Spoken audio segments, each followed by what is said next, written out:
dalam rangka operasi ketupat budaya tahun 2025 dimulai. 3, 2, 1. Setiap rekayasa lalu lintas itu punya parameter. Jadi parameter ini untuk jalan tol ditetapkan oleh Jasa Marga dan Kepolisian. Saya melihat bahwa sepertinya dengan rekayasa one way nasional berarti parameter yang telah ditetapkan oleh Kepolisian maupun Jasa Marga sudah melewati. Sehingga kemudian diberlakukan rekayasa one way nasional. Mungkin nanti kita lihat situasinya, ya. Dari Jasa Marga dan Kepolisian punya parameternya. Jadi sepanjang parameter itu masih memungkinkan untuk dilakukan one way nasional itu akan dilakukan. Tapi kalau memang sudah tidak memenuhi, tentunya one way nasional akan diberhentikan. Selain dari one way nasional, dari rekayasa kontraflow maupun ganjil genap itu secara situasional juga atau seperti apa, Pak? Iya. Seperti yang tadi saya sampaikan, setiap rekayasa itu punya parameter. Jadi setiap rekayasa punya parameter. Nah, ini kemarin juga sudah ada dilakukan kontraflow maupun ganjil genap itu berdasarkan parameter masing-masing. Parameter ataupun persyaratannya apa aja, Pak? Mungkin ada jumlah kendaraan tertentu sampai akhirnya nanti one way? Ya, jumlah kendaraan tentu yang dihitung. Lalin per jam yang ditetapkan itu seperti kalau nggak salah ada 5.000, 6.500, kemudian 6.000 sampai 7.000. Kalau sekarang 8.500. Untuk one way nasional 8.500 per lalin per jam. Pak, penegasan berarti hari ini puncak dari arus mudik ya, Pak, ya, diprediksi? Ya, kalau kita lihat dengan jumlah kendaraan yang sudah 8.500 per jam, maka kami bisa menyampaikan bahwa ini adalah puncak dari hari dari mudik. Prediksinya sendiri, Pak, untuk jumlah kendaraan pada puncak arus mudik hari ini? Kita mesti totalnya 2,1 juta. Total ya secara total. H+2. Sampai dengan H+2. H2. Pak, ini kan one way sudah dimulai, pada imbauan nggak untuk pemudik menggunakan jalur A atau B itu untuk mereka yang mau kemana, misalnya apakah yang ke Jawa disarankan untuk ambil kanan atau bagaimana? Karena ini sudah diatur, jadi kita sih tidak membatasi arus A atau B.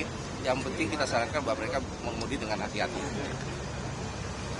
Antisipasi apa saja, Pak, yang sudah dilakukan nanti kalau misalkan ada sesuatu yang terjadi di jalan begitu? Pihak kepolisian sudah menempatkan personilnya di lajur ini dan tentunya dari pihak kepolisian sudah mengantisipasi semua hal yang mungkin akan terjadi apabila para pemudik melewati jalan one way nasional ini. Alternatif untuk di Jakarta di arteri gimana, Pak? Arteri sama seperti menyiapkan one way nasional, kepolisian maupun pihak Jasa Marga sudah mengantisipasi untuk jalan-jalan arteri, menempatkan personil-personilnya di jalan arteri untuk membuat jalan arteri tetap lancar sebagaimana yang diharapkan dari kendaraan yang balik ke Jakarta. Pak, dibanding periode yang sama kan tahun kemarin bahwa tahun ini itu naik 1,5%, Pak. Apakah akan ada level kontingensi, Pak, atau level darurat di arus mudik tahun ini, Pak? Saya rasa karena kenaikannya tidak sedemikian drastis dibandingkan tahun kemarin, maka perlakuannya kurang lebih sama seperti kami lakukan dengan tahun kemarin. Pak, selain rekayasa arus lalu lintas, apa lagi antisipasinya mungkin dari pembatasan angkutan barang atau apa? Kalau pembatasan angkutan barang itu sudah kami lakukan dari tanggal 24 Maret hingga nanti tanggal 8 April.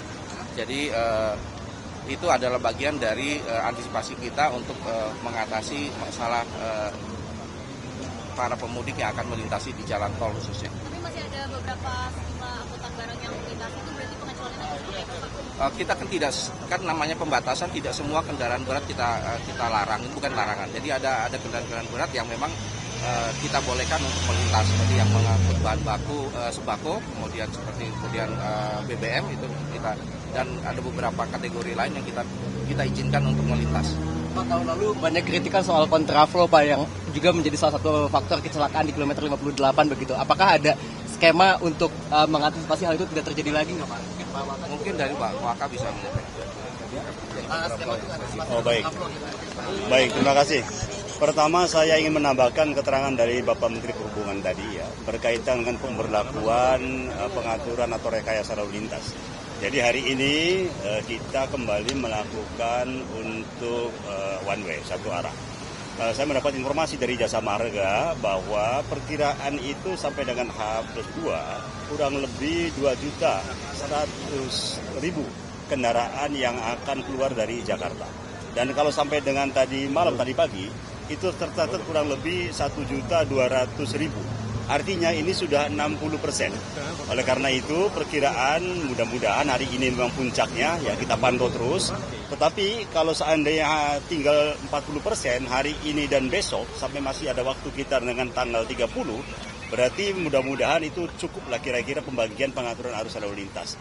Jadi kalau rekan-rekan tadi menanyakan apakah prediksinya seperti apa, mudah-mudahan ya kalau kita melihat dengan rekayasa yang sudah kita lakukan sampai dengan pagi hari ini, insya Allah nanti besok dan lusa juga ada kepadatan, tetapi itu masih bisa kita antisipasi dengan baik. Ya. Pak, terakhir berarti kan semalam ini sempat ada secara berkala ya Pak ya, ini terkait dengan penerapan one way-nya. Nah itu sudah, apakah itu sudah bisa mengurai kepadatan Pak sehingga hari ini juga akhirnya dilakukan take off? Ya betul, itu sangat memudahkan sekali untuk pengaturan rekayasanya. Begini, jadi kalau kita lihat situasi untuk memberlakukan one way itu tergantung situasi kondisi di lapangan. Jadi kemarin misalnya jadwal akan kita tentukan sesuai dengan waktu. Ternyata sebelum itu kepadatan sudah belum mengekor. Ya, oleh karena itu kebijakan di lapangan itu langsung dilakukan one way. Nah itu juga sama. Hari ini dan seterusnya akan kita berlakukan seperti itu. Jadi menyesuaikan situasi dan kondisi yang ada di lapangan. Jadi sekali lagi kita harap para pemudik jangan sampai menunggu kapan one way dilakukan. Nah kemarin itu terjadi karena apa? Salah satu kepadatan mereka menunggu one way. Padahal one way itu kita berlakukan sesuai dengan situasi dan kondisi.